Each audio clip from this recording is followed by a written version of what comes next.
No one believed him. Not the commander, not the council, not even his own mate. General Corrin had warned them. For cycles, he had spoken of the ancient texts buried in the ruins on Onthar Prime, writings that spoke of the Ashwalkers, a forgotten race of two-legged fire-bringers who scorched the stars long before the Galactic Accord was written. They laughed at him, called him a relic chaser, said his mind had grown old on dust and fantasy. Then the black ships came. No banners, no hails, no declarations, just silence, and then fire. Corrin stood on the observation deck of Drell Station, his triple hearts pounding as he watched the sky rip open like the flesh of a dying beast. The first explosions lit up the void with brilliant, silent screams.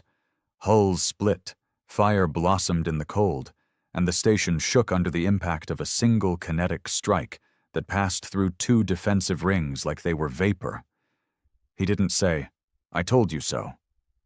There was no time for that. Behind him, the control officers screamed into comms, barked orders, and wept all at once.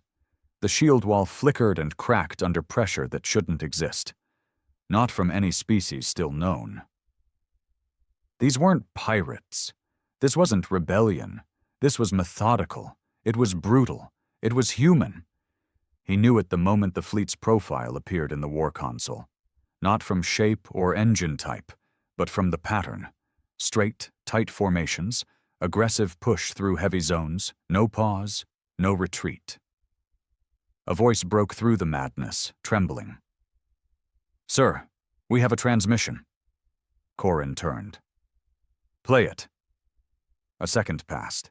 Then a harsh voice came through the channel, rough, deep, unapologetic. No translator needed. It wasn't just language. It was war, plain and raw. "You forgot us." Silence followed. The kind that carried weight. The kind that choked every soul listening. "We didn't forget you," the voice continued. "We just had better things to do, until now." Another blast tore through the defense grid. Drell Station's hull alarms howled. "They're targeting the command centers, sir," the tactical officer shouted. "No random fire, no waste." Corrin stared at the screen. He saw the ship's emblem, a black triangle over a red field. Crude, unrefined, like someone had smeared blood over geometry and called it art. It matched none of the known Alliance factions, not even the Wild Rim warlords. And yet, in the pit of his gut, Corrin felt it. The name echoed in his mind, not from memory but from instinct. Human. The myths said they vanished, that they burned too bright, too fast. A hyper-destructive, adaptable race that thrived in extremes but couldn't survive peace. The myths were wrong. They didn't die out. They just went silent. Until now. The shock of that transmission hung in the air like smoke after a detonation, thick, choking, and impossible to ignore. "We didn't forget you. We just had better things to do."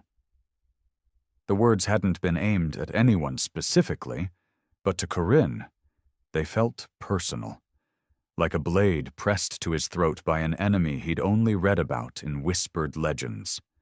Across the deck, officers scrambled. Some barked panicked reports, others stared motionless, stunned by the efficiency of the assault. A single fleet, coming out of nowhere, cutting through centuries of defensive engineering like it was wet cloth. No species had ever moved like that, without diplomacy, without demand, without posturing. Just force, unrelenting and precise. And now, Drell Station, a fortified command hub orbiting the central trade artery of the Galactic Accord, was being reduced to a tomb. "General Corrin," a young voice cracked from the side panel. "The echelon carrier Virex is down. Total loss. 3,000 souls, sir." Corrin clenched his mandibles, fighting to keep the rage in check. Rage wouldn't save them. Only action would. He turned toward the communications console. "Send word to Prime Accord. Level 7 emergency. Do not wait for confirmation. Just send it." The officer hesitated, his eyes wide. That'll trigger mobilization. Interplanetary conscription. We haven't used level 7 since the Orion collapse, Corrin snapped, which happened because we waited too long. Do it. Now. The officer scrambled, fingers trembling. Behind them, the main screen showed the invaders' ships moving in near-perfect unison. Sleek, dark, with engines that bled a strange, white-hot energy trail. Each vessel was heavily armed but minimalist in structure. No flashy fins, no unnecessary flares. Everything about them screamed practicality and death. Corrin's mind worked overtime. If they were human, truly human, how had they survived out there? What had they become? The myths said humans didn't care about peace or war. They cared about survival, growth, winning. If that's who they were, then this attack wasn't revenge. It wasn't rebellion, it was reclamation. "Redirect all remaining drones to target the lead cruiser," he ordered. "Buy us time." "Sir, our drones are outdated compared to their—" "I said buy us time, not win the battle. We're not fighting for victory. We're fighting to understand what the hell we're up against." Corrin strode toward the tactical station, each footfall ringing like war drums. "Bring up a detailed scan of their flagship."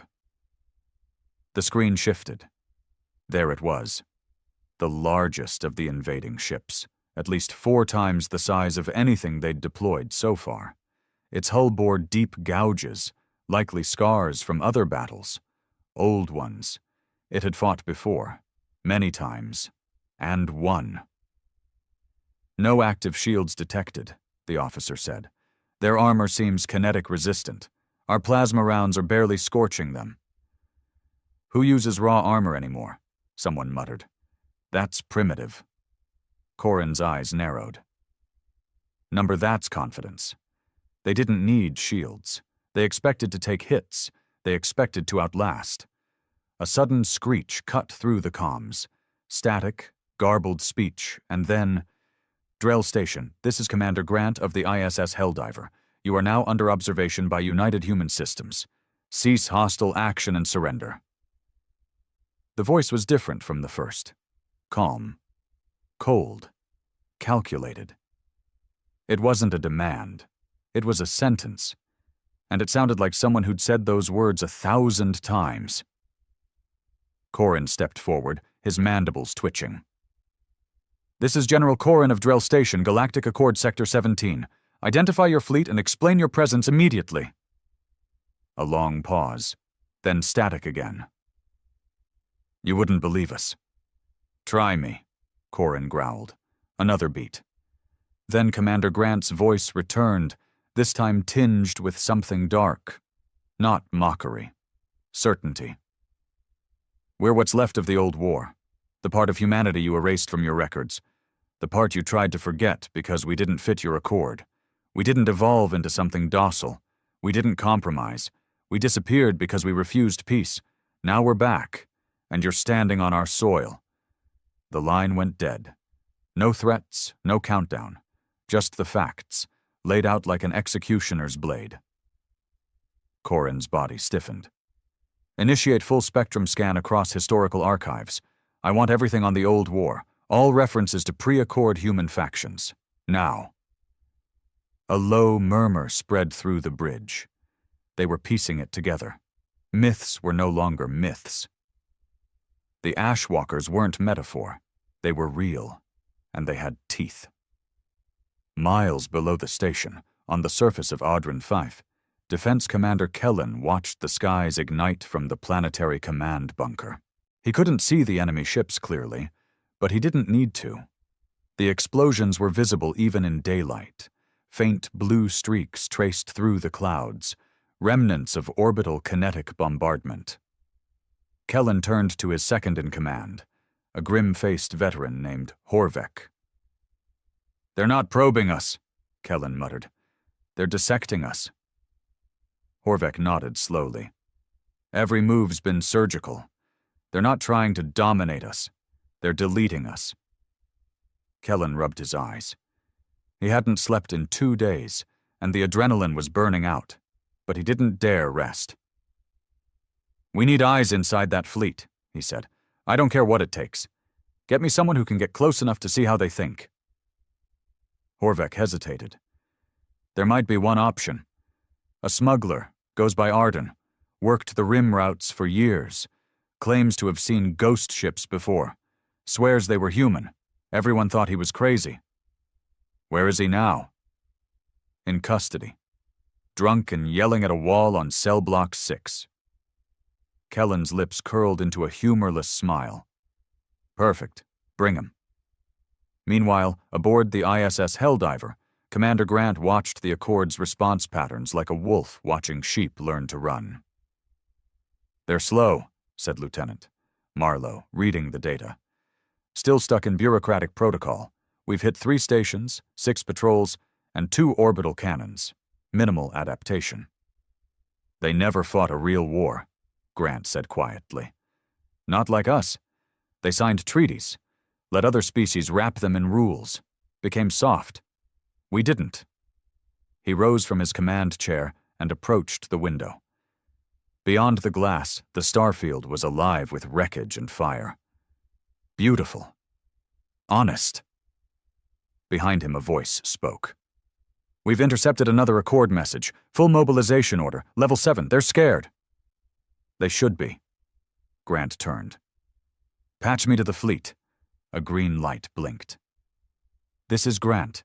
Continue forward sweep. No hesitation. We will not stop until they acknowledge what they did to us, until they understand that humans don't disappear. We regroup, we rebuild, and when the time comes, we return with fire." He killed the comms. He didn't need cheers or chants. His soldiers didn't follow him for glory. They followed because they remembered. What they lost, who betrayed them, the great silence that followed their exile. Humanity hadn't gone extinct. It had simply gone dark. And now the stars would burn again. The holding cells beneath Idrin Foth's defense command were little more than recycled cargo crates, retrofitted with shock barriers and thin, miserable bunks. They weren't built for diplomacy, or for dealing with men like Arden. He sat with his boots on the bench, half drunk, half smirking. His coat, stained with old blood and older liquor, hung open, revealing a faded chest plate once standard to rim freighters. His beard was wiry, streaked with gray, and his left eye had been replaced with a black market lens that flickered every few seconds. The door buzzed, and Horvek entered without ceremony. Arden raised one brow.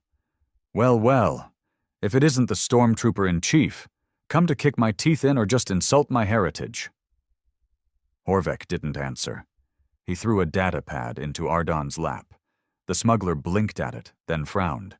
Images of the Helldiver, damage reports, human fleet patterns, intercepted communications. Arden's expression changed. That roguish, half-mad gleam died out instantly. "So," he whispered, "they finally came back." Horvek folded his arms. "You said you saw them before. Ghost ships, backwater legends." "I did more than see," Arden muttered. "I ran, fast as hell." "Tell us what you know." "Depends. What's in it for me?" Horvek stepped forward slowly until the red scanner of his helmet was inches from Arden's face. "You get to live," he said coldly. Arden held his stare for a beat, then nodded, more to himself than anyone else. "They call themselves the United Human Systems. But they're not a system. Not really. They're a crusade. The last survivors of the original Terran expansion. The part of humanity that never bowed to the Accord, never signed the treaties, never agreed to equality." Horvek narrowed his eyes. "We have no record of a Terran expansion. Not in any official Accord archive." Arden laughed once, dry and hollow. "Of course not. The Accord erased them. Same way you erase any embarrassment. File it under myth and move on." Horvek didn't flinch, but something in his posture shifted. They were warriors, Arden continued, voice lower now. Fighters. They believed in conquest, survival, legacy. When the Accord pushed for unity and non-violence, some humans adapted. But not all.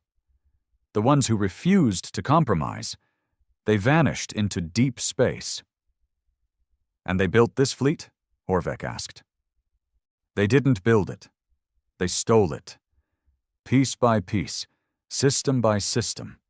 From old Terran war relics to dead alien empires no one remembers. They learned from everyone and trusted no one.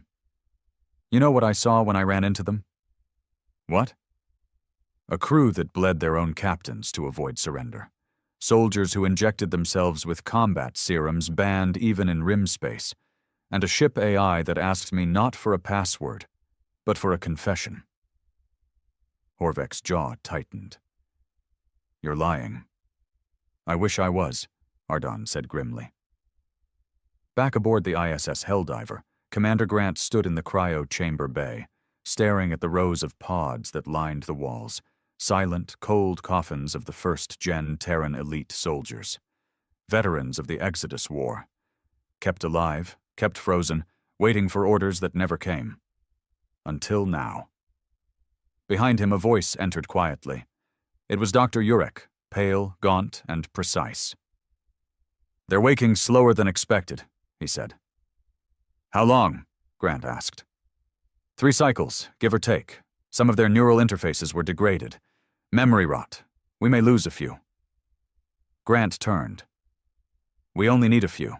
Just enough to remind them who we are. Urek looked at the nearest pod. You really think the Accord will listen after this? No, Grant said. That's not the point. They don't have to listen. They just have to remember. Outside the Helldiver, space burned. The human fleet had already knocked out 2 more satellite stations and was pushing toward the planetary shield of Ithella Prime, a supposed stronghold of the Accord's strategic command. Commander Grant didn't slow down. He knew what came next. The historians would wake up, scrambling for context, sifting through classified logs and sanitized reports. They'd try to trace the human's origin, but they'd never find the full picture. Because the real history was written in ash, in screams, in the silence that followed orbital bombings too brutal to record.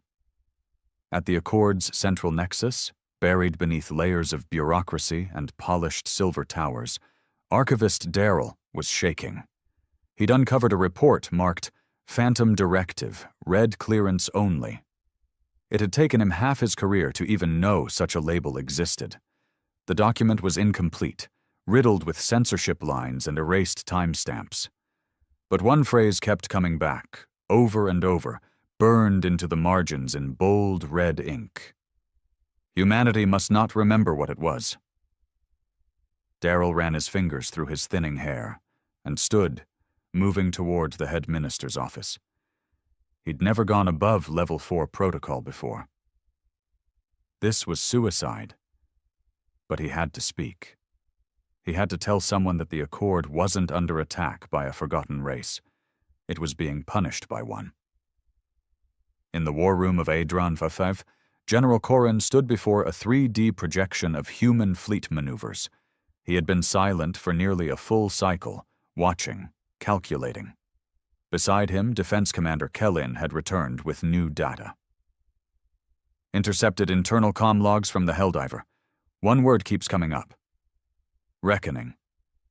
Korin nodded slowly. They're not just attacking. They're sending a message. Each strike is a page in a history book we burned. Kellin hesitated. There's more. Go on. Our sensors found something unusual. Buried in one of their cruisers is an artifact. Very old. Resonates with the same tech frequency as pre-Accord Terran AI. It's broadcasting a neural signal.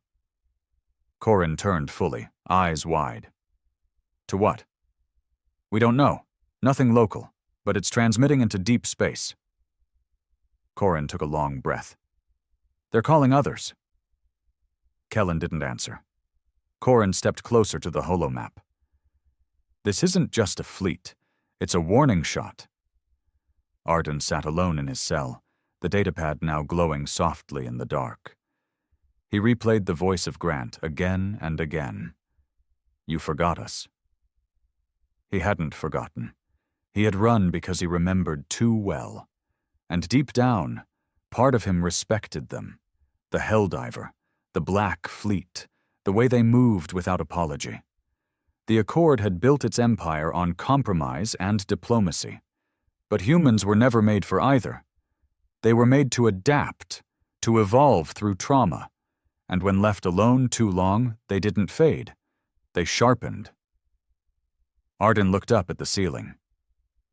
You're not myths, he whispered. You're the last honest thing in this galaxy. Then he grinned and started planning how to get off this rock. The cryochambers groaned with age. Tubes hissed. Vats of thick red-pink preservation gel drained with slurping gurgles as alarms buzzed quietly, warning of biological anomalies, temperature surges, and heart rate spikes. Commander Grant stood on the metal walkway above it all, watching his ghosts return to life. There were 6 in this batch. Elite Terran soldiers from before the Accord's rise, men chosen not for loyalty, but for results. They weren't bred in tubes. They weren't raised in peace. They were survivors of the Exodus campaign, a war so savage that it was buried under layers of forged treaties and historical redactions. As the first pod cracked open, a low, wet breath echoed through the chamber. The man inside stumbled forward, body trembling, eyes adjusting to the dim red light. Muscles like steel cables flexed under scarred skin.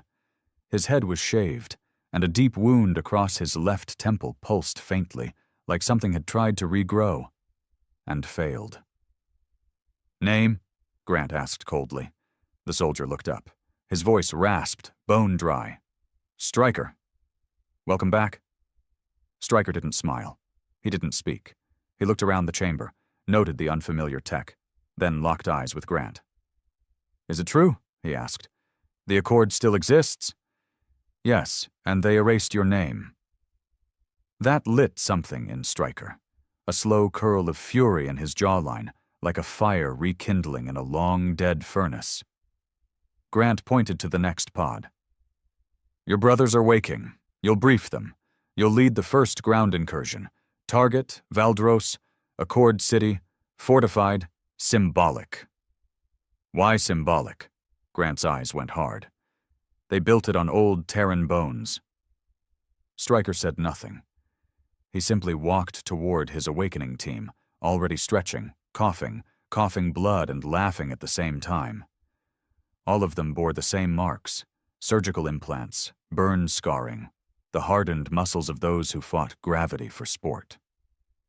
One of them, a hulking, dark-skinned man with a shattered jaw wired together by auto steel, spoke through a vocalizer. What's the kill count, boss? As high as it needs to be, Stryker replied. The past was coming back. And it wanted blood. In the upper council dome of Accord Prime, the ministers were breaking down. Minister Elon had started shouting an hour ago. Now he sat hunched, muttering about nuclear failsafes and ancient failsafe codes no one remembered. Minister Durrell, recently promoted, dropped a set of uncovered files on the central table. This is not just a fleet. This is history retaliating. You silenced the old war. You sealed the Phantom Directive. You erased every record of resistance. Minister Talon snapped back. We had to. The people wanted peace. What were we supposed to do? Give the next generation nightmares? Daryl didn't flinch.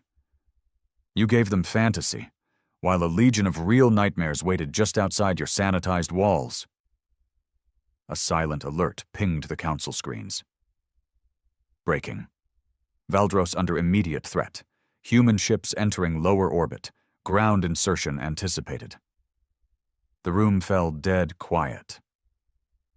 No negotiation? One asked. Daryl shook his head. You don't negotiate with a firestorm. You run, or you burn. On the edge of Valdros City, the civilian evacuation was already collapsing. Sirens wailed as automated shuttle systems jammed from overload. Parents shoved children into bunkers. Military exosuits jogged through streets, trying to maintain order. But the people had seen the news feeds. They knew. Valdros was built atop the ruins of an old Terran resistance city, once called Fracture Point. The Accord had said it was symbolic peace, a monument. But now the myth was tearing through the clouds in dropships like black hammers. Above it all, an old veteran named Marshal Derrick stood on the watchtower, gripping the rail so tightly his fingers bled. He remembered Fracture Point. He had been one of the few who fought in the Silent Campaign, the secret war that cleared out the last Terran rebels. He thought it was justified then. But now they were back. "They're coming in fast," his spotter said beside him, scanning the sky with trembling hands. "Estimated insertion in less than 6 minutes." Derrick didn't answer. He just stared at the black dots streaking toward them, faster than anything the Accord had ever fielded. He'd once ordered the execution of surrendered Terran soldiers at this very site. The Accord called it preventative. He called it murder. Now the past had returned to collect its debt. When the dropships hit the surface, the ground didn't shake. It ripped. Valdros wasn't a battlefield. It was an execution stage. Stryker was the first off the ramp. Plasma bolts flew immediately. Accord soldiers, polished and clean, opened fire with discipline and order. The Terran team didn't answer with formation. They answered with rage. Stryker's railgun tore through cover and armor alike. His brothers moved in brutal sync, breaking ranks, flanking like predators, using shadows and chaos like an art form. One soldier leapt 5 stories up a vertical wall, landing amidst snipers with a kinetic axe. 2 died before they could scream. Another hurled a breach grenade into a command tent, then walked through the flames with blood on his boots. It wasn't war. It was memory made physical. Stryker found Marshal Derrick on the tower. Their eyes met across the smoke. "I remember you," Stryker said. Derrick raised his rifle. "Then you remember why we did what we did." "You tried to end us," Derrick fired. The bullet never reached. Stryker moved, a blur of motion, and in seconds had Derrick on the floor, pinned, blade drawn. "You buried us in myth," Stryker hissed. "But we are not ghosts. We are the price of your peace." He plunged the blade deep. Far above, on the Helldiver's bridge, Grant watched the live feed. He saw the terror in the city, the fire in the streets, the way the Accord's order crumbled under real war. But more than that, he saw something else. His legacy. For decades, humans had been written out of galactic memory, edited into stories of diplomacy and moral lessons. But now, every explosion, every cry, every panicked Accord broadcast was rewriting that history. And this time, it would not be forgotten. The city of Valdros was dying in pieces. Buildings collapsed in clouds of alloy and screams. Drone towers blinked offline one by one. The once pristine streets, paved with pride and policy, were now split and bleeding. Fires crackled in the oxygen-rich air as bodies lay where they fell. Stryker wiped his blade clean on a fallen Accord flag, stepping over rubble as he led his unit toward the Central Command Dome. They'd breached every strong point. This last structure was different. It didn't defend itself. It hummed. A strange, low-frequency pulse vibrated through the ground beneath their boots. Stryker knew the rhythm wasn't natural. It reminded him of something old, forgotten. "Commander," one of his men said, a scarred soldier named Cray. "Our scanners picked up a vault beneath the dome, shielded, ancient. We had to manually bypass 6 code walls just to read it." "Terran?" Stryker asked. Cray shook his head. "Number Accord encryption. layered over something older. Stryker's eyes narrowed. Get the breach gear. The dome doors were triple reinforced, but the Terran breachers weren't subtle. Explosives rang out, and in less than 2 minutes, the dome was open. Inside, a short corridor descended into blackness. Cray lit a torch and raised it high. Glyphs lined the walls, familiar to no one but Stryker. He spoke the word like it hurt. Exodus Protocol. The other soldiers paused. You sure? Cray asked. Yeah, Stryker replied. I saw it once, during the purge of Titan's Reach. It means this place holds a seed, a truth too big to erase. They didn't delete it, they buried it. They descended in silence. Above ground, Accord reinforcements arrived too late. Dropships came down cautiously. Most were civilian shuttles with jury-rigged guns, piloted by reservists and half-trained militia. The Accord was not built for war. Not like this. Commander Kellen stood in a battered mobile ops truck parked outside the smoldering remains of the city walls, watching as fragments of his once great city burned. He opened a secure channel to General Corrin. They've breached the vault. Corrin's voice came through, raw and strained. How deep? Past level 4 encryption. They'll reach the core. Silence. Then Corrin's voice returned, heavy with resignation. Initiate protocol blackout.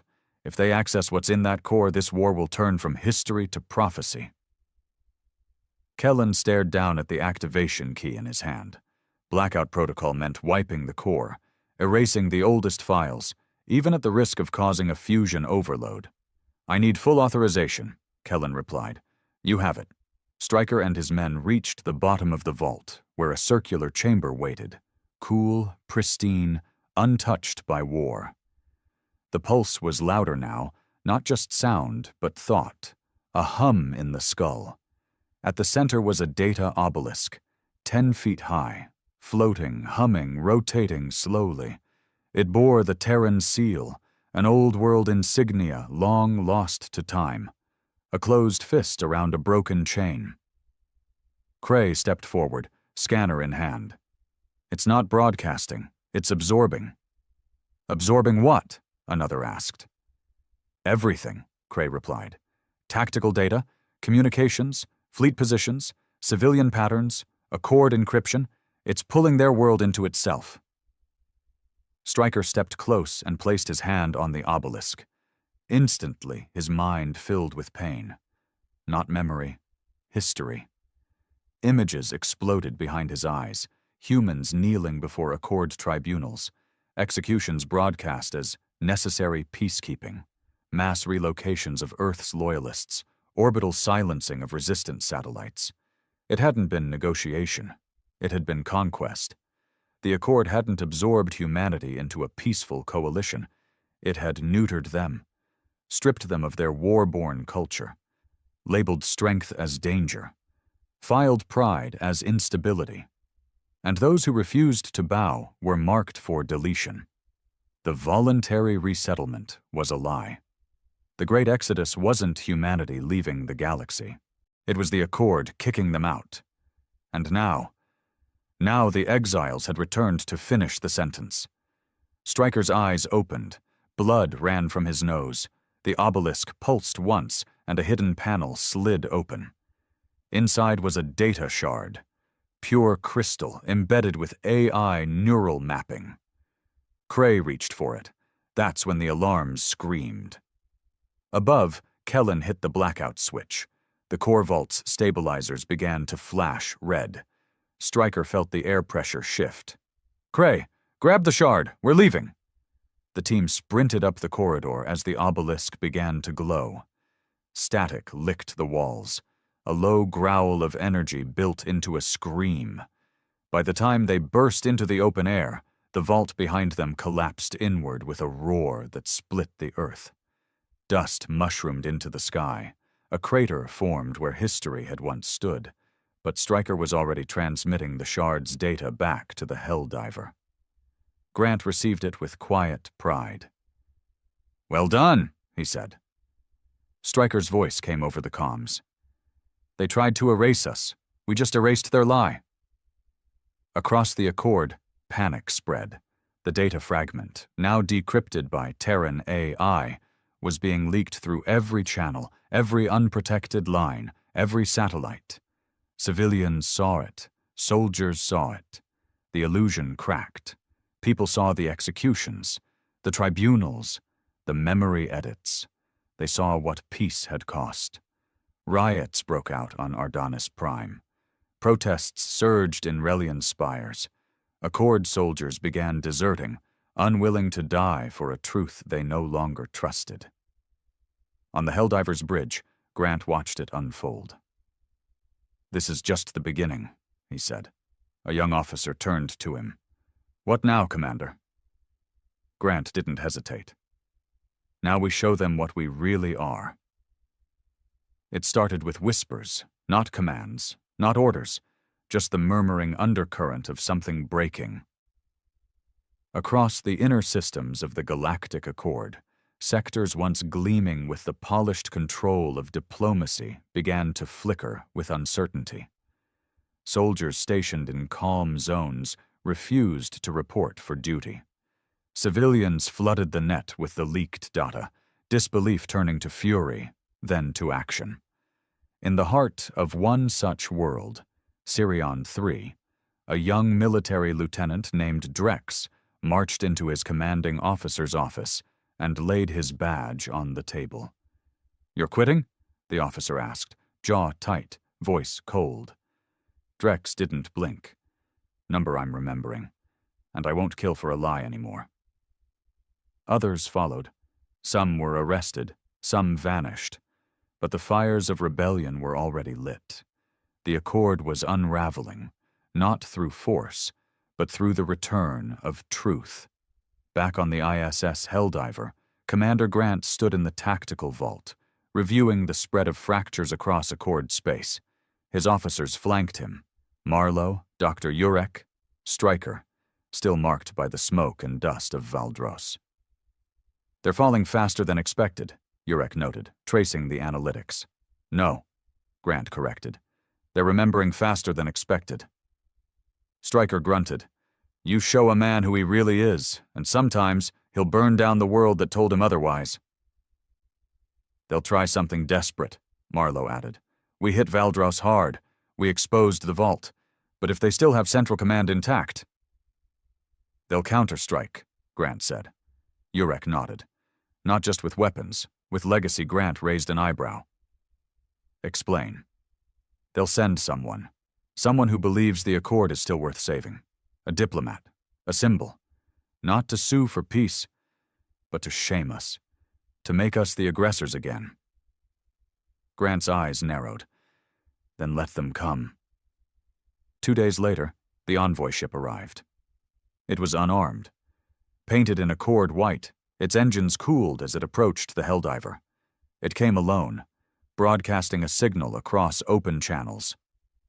"Envoy on behalf of Accord High Council. Diplomatic immunity requested. No weapons, no escort." Grant watched the transmission. "Bring it aboard," he said. "But search it first. If I smell a bomb, we blast it out of the sky." The shuttle docked. The boarding team reported it clean. Grant waited in the airlock chamber as the door hissed open. The envoy stepped out, tall, thin, armored in ceremonial cloth over light synthweave. His eyes were sharp, not afraid, not ashamed. "Commander Grant," he said evenly, "I am Counselor Varn of the Accord." Grant studied him. "You're the first to look me in the eye and not flinch." Varn tilted his head. "Because I'm not here to beg. I'm here to understand." Grant turned and led him down the corridor, flanked by armed Terrans. "You came to the wrong place for empathy." "I came to the right place for truth," Varn replied. "If half of what's been uncovered is real, the Accord owes you more than a ceasefire." They reached the war table. Varn looked around, at the human warriors, the brutal simplicity of their weapons, the scarred map of the galaxy marked in red and gray. "This is what survival looks like to you?" he asked. "No," Grant said. "This is what forgetting us created." Varn placed a data chip on the table. "I have the original Exodus logs, the true ones, not the Council-verified summaries. I want you to see what we were afraid of."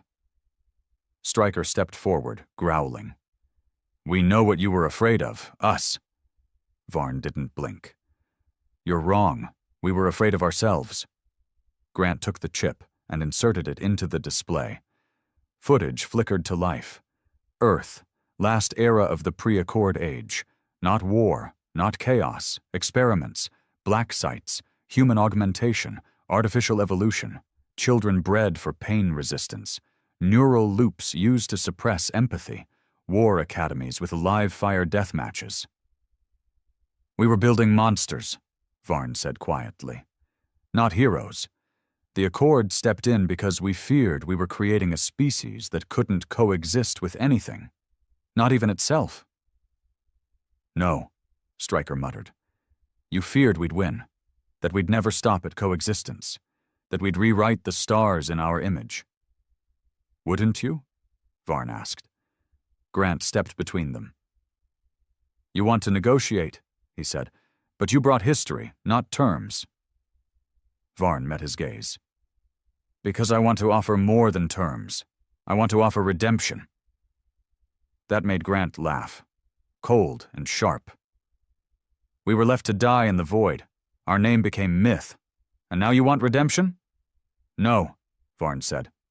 "I want integration. Not the Accord's way, your way. The new Accord will not survive unless you help rebuild it, as founders, as equals." The room fell silent. "You want us to save the thing that erased us?" Stryker asked. "I want you to lead it," Varn answered. Grant turned away, staring at the fleet map. The Helldiver still pulsed with combat energy. He could launch strikes right now, burn 10 cities before anyone blinked. But war was never the goal. Memory was. And now the enemy was asking to remember with them. "You're bold," Grant said finally. "But if you're lying—" "I won't need to," Varn said. "Because if I'm wrong, none of us will be left to lie." Later, alone in the war chamber, Grant reviewed the Exodus files again. They were monsters, yes, but monsters built by fear, by manipulation, not by nature. The Accord didn't stop war. They stopped the mirror. Now, for the first time, someone was willing to look back. But trust would not come easy, and the fleet still hungered. The fleet was silent. Not because there was nothing to say, but because everything had changed.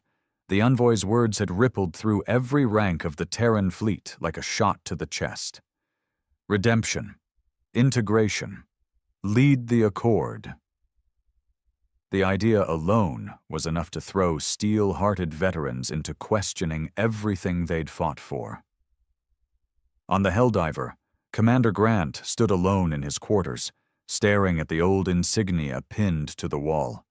A simple black triangle surrounding Earth's shattered outline.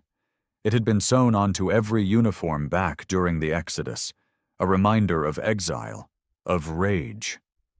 But now, someone had asked them to lead instead of conquer. The idea made his stomach twist.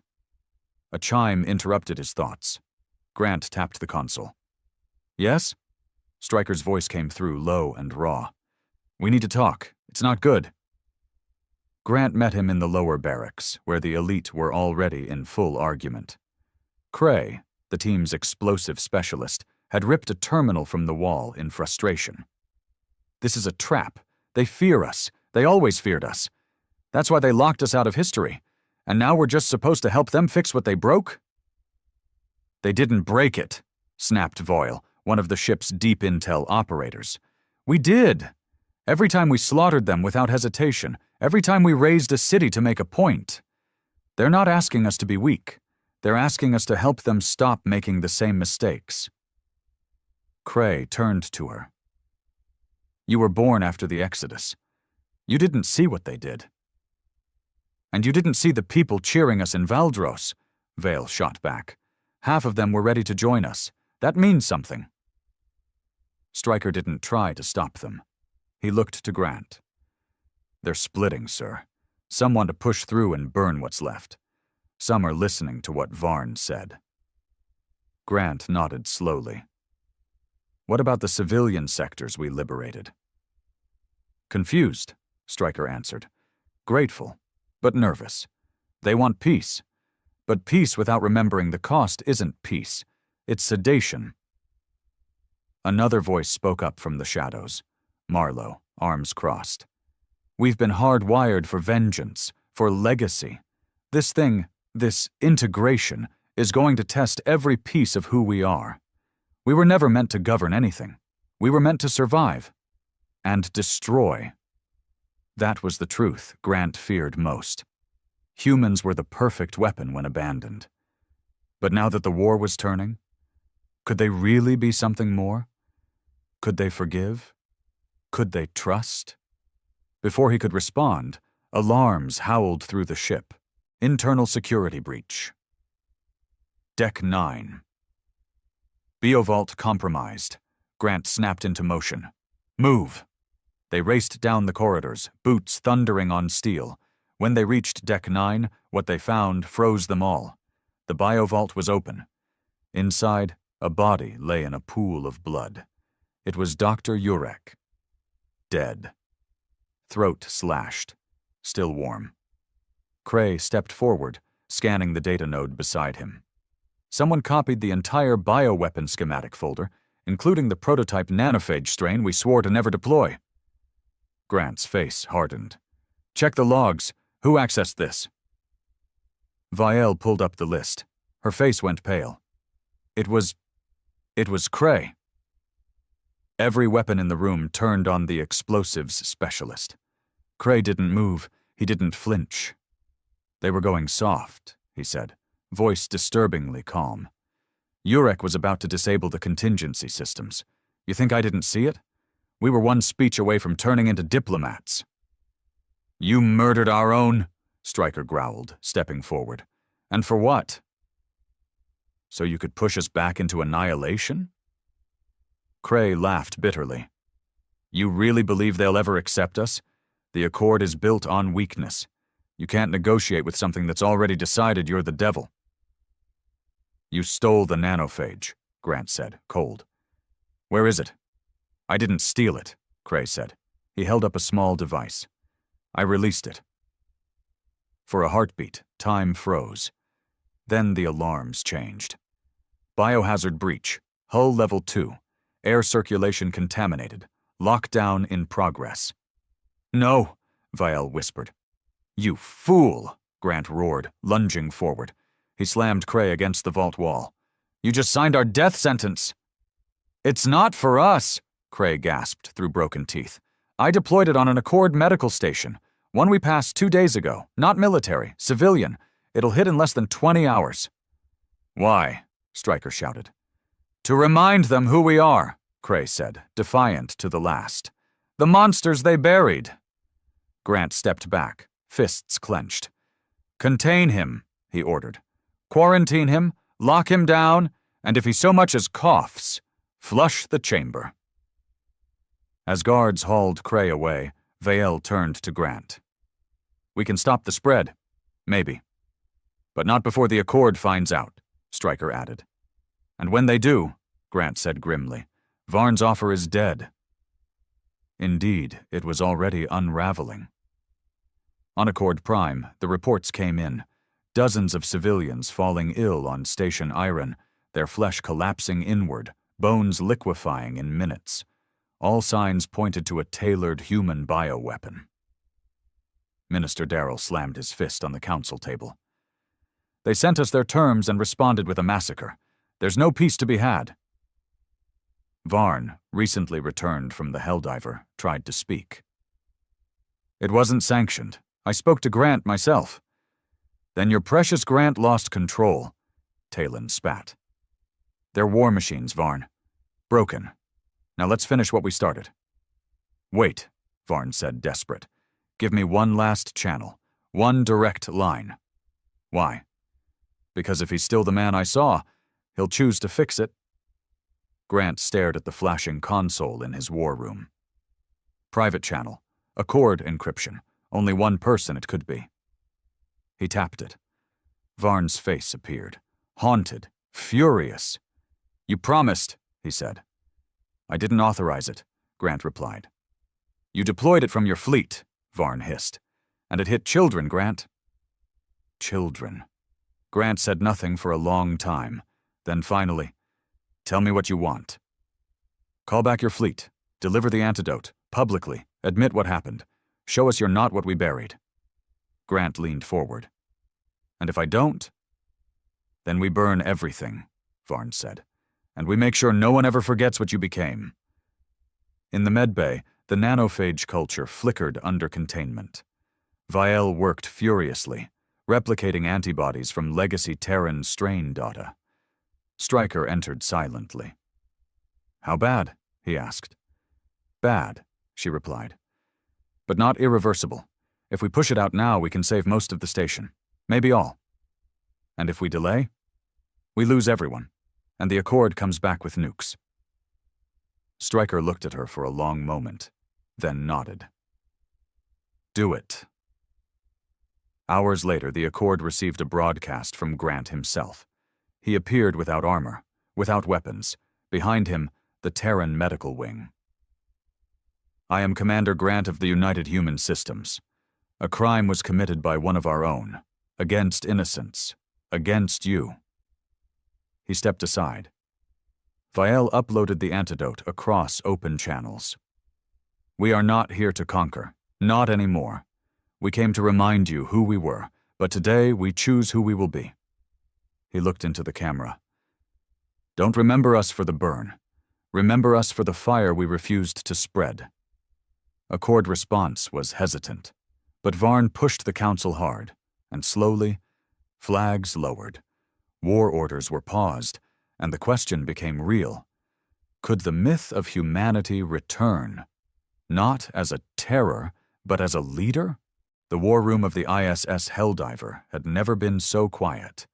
Outside its hull, the Terran fleet floated in perfect formation, their engines silent, their guns powered down. Across the stars, Accord vessels, battered, uncertain, but still standing, held their distance, watching, waiting. The broadcast had gone through. The antidote had worked. For now, the bloodshed had paused. But peace was not guaranteed, because within the Helldiver, something far more volatile simmered. Grant sat alone at the central command table. No armor, no weapon, just him, the stars, and the unbearable weight of what came next. Footsteps echoed behind him. Stryker. Fleet's in standby, Stryker said. Accord ships are holding their line. They haven't advanced. But they haven't retreated either. Grant didn't turn. What about our own? He asked. Stryker hesitated. Mixed. Half want to follow through with your decision. A quarter are neutral. The rest think you've lost your spine. Grant finally turned. His eyes were dark, heavy. Maybe I did. Stryker walked to the window. You did what none of us could have imagined. You showed them mercy after what they did, after what we became because of them. They weren't all guilty, Grant said. Neither were we, Stryker replied, but we still paid the full price. They stood in silence for a moment. Then Stryker spoke again, quieter now. You were always the visionary, the one who thought we could build something after all the burning. I followed you because I believed in that vision. Grant nodded. And now? Stryker stepped forward, looking him dead in the eye. Now I need to believe again. Grant exhaled slowly. You think I made the wrong call? Stryker didn't flinch. I think you made the only call, but it broke something in the ones who followed us this far expecting revenge. There was a long pause. Then Grant stood. Then we talked to them. The Helldiver's hangar had been converted into a war forum. Dozens of elite Terran officers stood in tight rows, battle-hardened, scarred, some still marked by the Valdros campaign. They eyed Grant and Stryker with a mix of loyalty and suspicion. Grant stepped up to the platform. "I know what you're thinking. I saw it in your faces when the antidote went out, when the message of apology was broadcast. I felt it." He paced slowly. "You think I betrayed our purpose, that I bent a knee to the same people who erased us, who made us monsters. You think I handed them our legacy, when we should have taken theirs." The room was dead quiet. Grant looked out across them all. "You're not wrong." That shocked them. He let it settle. "But here's what you're wrong about. Thinking we lost something. We didn't surrender. We showed them something they couldn't imagine, that we could choose not to kill." He stepped closer to the edge of the platform. "They buried us in myth because they feared we would burn the galaxy, and for a long time we nearly did. But now they've seen the truth." Grant's voice rose. "They saw what happens when the worst part of humanity chooses to lead instead of destroy." A murmur ran through the ranks. Stryker stepped forward now. "You want legacy? This is how we claim it. Not with rubble, but with remembrance, with power, with a seat at the table they once denied us. And if they ever try to erase us again..." He drew his sidearm and fired into the air. "They'll remember why they feared us in the first place." Now the room was alive. Fists raised. Cheers broke out. It wasn't soft. It wasn't forgiveness. It was dominion. Earned. Across the Accord's core worlds, broadcasts spread. The Terrans have issued a proposal. A new coalition, not ruled, not conquered, led, not the Accord of old. Something new, forged in war, forged in truth. On Accord Prime, Counselor Varn stood before the high table. "Grant's message wasn't submission. It was command. He knows what he's offering, and the people, ours and his, are listening." Minister Darrell sneered. "They're thugs, trained weapons. You expect us to rebuild alongside them?" "I expect we must," Varn said. "You saw what they did to Valdros." "I did," Varn replied, "and I saw what we did first." The chamber fell silent. Then Talon spoke, old and bitter. "If we accept this coalition, we admit we were wrong." "Yes," Varn said, "exactly." And for once, no one disagreed. Weeks later, a summit was held, not on Accord soil, not on Terran warships, but on neutral ground, Fracture Point, the rebuilt core of Valdros. Grant arrived in plain uniform. No weapons. Behind him, Stryker and a small escort. Varn greeted them with a nod. He wore no crest, no council robes, just truth. The people gathered, not just leaders, but civilians, ex-soldiers, rebels, historians. They watched, breath held. Grant stepped forward. "We are the ones you forgot," he began. "The myths, the monsters, the lost. But today, we return not with vengeance." He looked around, at Stryker, at Varn, at the stars, but with a future. Applause followed, not wild, but real. From that moment the new galaxy began, not an accord, not an empire, but something unthinkable a year ago, unity born from the ashes. Later that night, under the broken skyline, Stryker stood alone on the old battlements of Fracture Point. Grant approached him. "Not bad for a couple of war dogs." Stryker chuckled. "Still not sure we're fit for diplomacy." "We're not," Grant said, "but we're fit for truth." They looked out at the city. It burned no more. It lived. And somewhere in the stars, the myth of humanity was being rewritten, not with fear, but with fire that warmed instead of consumed. They had returned. And this time, they would not be forgotten. 10 years had passed. 10 long, quiet, volatile years since the day Fracture Point became more than a battlefield, since it became a beacon. The world hadn't changed overnight. Peace never did, but it started there. What rose from the ashes of the Accord wasn't another empire, or a grand new civilization wrapped in glowing banners and ceremonial speeches. It was raw, messier, real. They called it the Conquered of Ashes, a name coined not by a politician, but by a child from the ruins of Valdros who had watched her family survive 2 wars. The name stuck. It carried truth. It didn't pretend the past hadn't happened.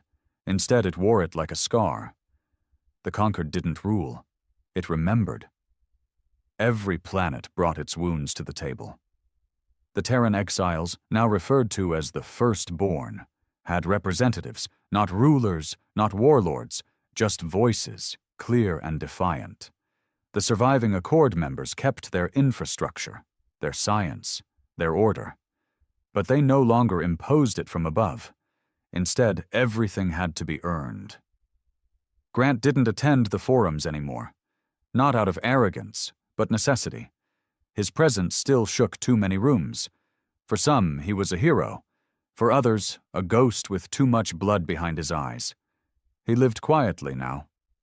Off-world. On a settlement planet called Argion, where the air was clean and the forests thick with pale blue trees that hissed softly in the wind. He lived alone. Most days were simple. He tended to old war gear, converted a broken land freighter into a home, and spent hours walking through the valleys without a weapon on his back. But peace, he knew, wasn't the absence of violence. It was a lull, a breath, one he would never truly trust. So when the courier drone landed on his platform with a sealed, Conquered sigil, he already knew something had changed. He opened the message slowly, scanned the text, read the name at the bottom. Stryker. It had been nearly 5 years since they last spoke.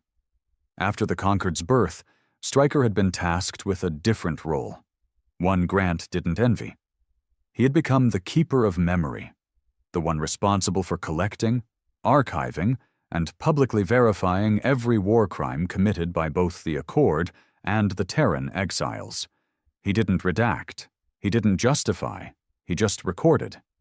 It broke him slowly, but he never quit. Now the message was short. It simply read, "It's happening again. You need to see this." The transport to New Valdros took less than a day. When Grant arrived, he found Stryker waiting, older, grayer, but no less sharp. They embraced briefly. It wasn't warmth, it was history. They walked together into the newly rebuilt Archives Dome, formerly the ruins of the old Accord Tribunal complex. Now it housed every file, audio record, confession, and image from the Exodus, the Suppression Wars, and the Firestorm campaigns. Stryker led him past the public corridors into the restricted level. "What are we looking at?" Grant asked. Stryker handed him a tablet. "A signal, buried under layers of old Terran encryption. Same code frame as the Lost Fleet." Grant stopped. "The Lost Fleet?" Stryker nodded. "The Black Horizon Group, the ones who refused the ceasefire even after Valdros. We never caught them. We assumed they were dead." "What changed?" "We intercepted a pulse," Stryker said. "Not just a location ping, a rally call." Grant stared at the screen. The transmission was short, but unmistakable. "The Accord sleeps, the Conquered kneels, but we still burn. Horizon endures." Beneath the words was an image, a Terran symbol, half fist, half burnt star. "They're alive," Stryker said, "and they're gathering." Grant felt something old stir in his chest. "They want to finish the war." "Or start a new one," Stryker said. "Either way, they're not done, and they're using our name to do it." Later that night, Grant stood outside beneath the darkening sky of New Valdros. Stryker joined him, silent for a while. Then, "Do we tell the Council?" "Not yet," Grant said. "They'll find out eventually. And when they do, they'll panic," Grant replied. "Or worse, they'll start pointing fingers. The Conquered is fragile, Stryker. One spark, and it all goes up again." Stryker looked up at the stars. You think we should go ourselves? I know we should. A long silence passed between them. Then Stryker chuckled. Old men, back at it. We're not old, Grant said. We're not young either. Grant smiled, just a little. No, he said. But we're still necessary. They left at dawn, on a black, unmarked ship, armed with nothing but the truth and the ghosts they carried. As the vessel lifted into orbit, Grant looked down at the world that had risen from fire, and up into the darkness where fire still waited to fall. There would always be those who burned for destruction, but so long as someone stood between them and the rest of the stars, humanity would never be forgotten again. Not as monsters, not as myths, but as what they truly were: fire, memory, choice, and this time, they would choose to endure.